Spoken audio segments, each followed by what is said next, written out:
Hello, everyone. I believe we are now live, which is fantastic.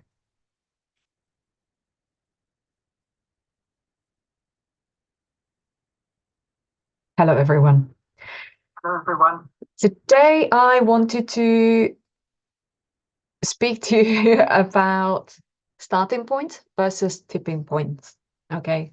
Now, this is broadcasted on a channel called Freedom from Cravings, and it's my channel where I talk about how do we overcome cravings. So, what are the steps that we can take to basically food freedom so that the food doesn't have a great hold over you, it's not something that you continuously going into in terms of your thought process. Okay, whenever you feel uncomfortable, whenever you're doing something, it could be quite disruptive, and it can lead to a variety of things from consistently kind of snacking to binge eating to having periods of time when you're being, so to speak, really good and you have your 3 meals a day, but then in the evening, it's like nothing can stop you in regards to the food. Right, so where do we start? Where can you start? Now, I strongly believe that from small acorns, big oak trees grow. Okay, so we start with small steps. Now, these small steps actually make a big difference over time because if we consistently keep on making these small changes, they will make a big impact as time goes.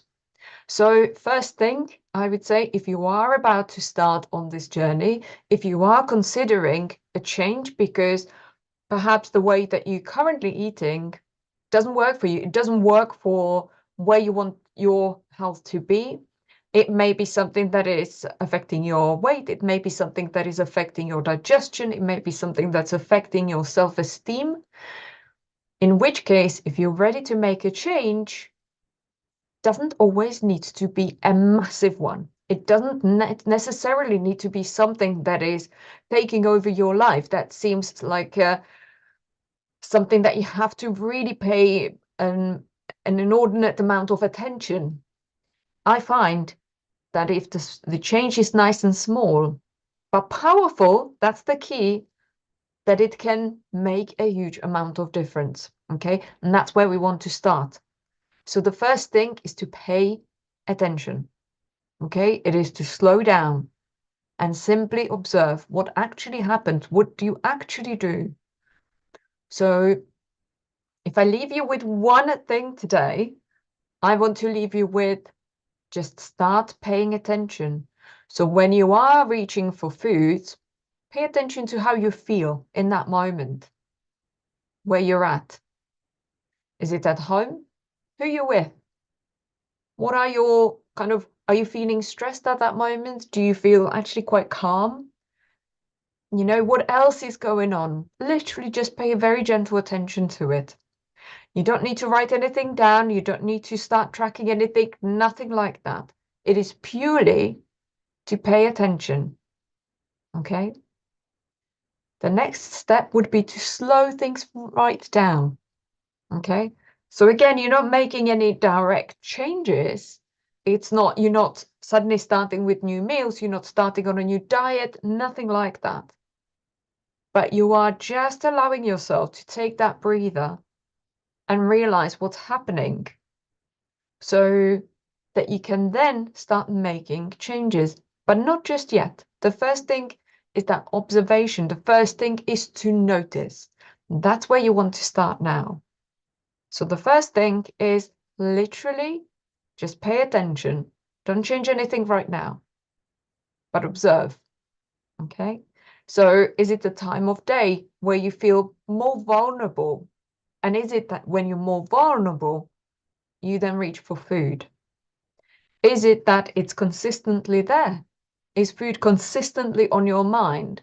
Is it something that is, kind of almost above all the other thoughts. There's always that nudge back to, and what am I going to eat for my next meal? What am I going to eat? If I go out, what am I going to? Is that what's happening? Is it that you notice with some people, you start thinking about foods? Is it time of day? Is it specific place in the house? Is it when you work from home? Is it when you work from the office? Is it on the way?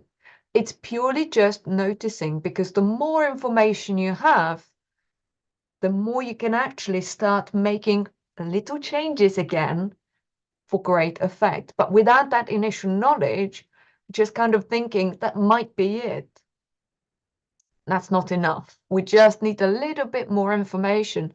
So just start noticing without judgment, please. That's the key thing, because without this information, we can't proceed. There is 0 point in placing a judgment on it. So I know this is really difficult. Okay, I know, because the snacking habits often have that sort of shame attached to it that we place on it, that we feel that others place on us. And sometimes they do, but sometimes it's ourselves that place that judgment, self-judgment on us.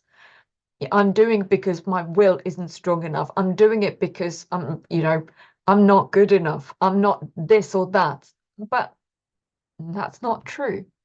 What we're doing, we're purely observing a habit. So if you at all can, try to take yourself slightly outside of it and look at it as if you're a detective and purely investigating. Okay, and then you'll be able to hopefully slightly separate it. So you start observing different patterns, and that's the information that we're after. Okay, but please just be aware of that self-judgment. Please be aware that if you don't think good or bad, don't think, if I reach for it, I shouldn't be doing that sort of stuff. No. That's not, we're not there. We're not doing any of that. We're purely observing. Okay, so give that a go. This is the first step, and that's what we want to start working with. Okay, give that a go, and let me know in comments how you got on. Yeah, and I'll see you next time. Thank you very much for watching today. I'll speak to you soon.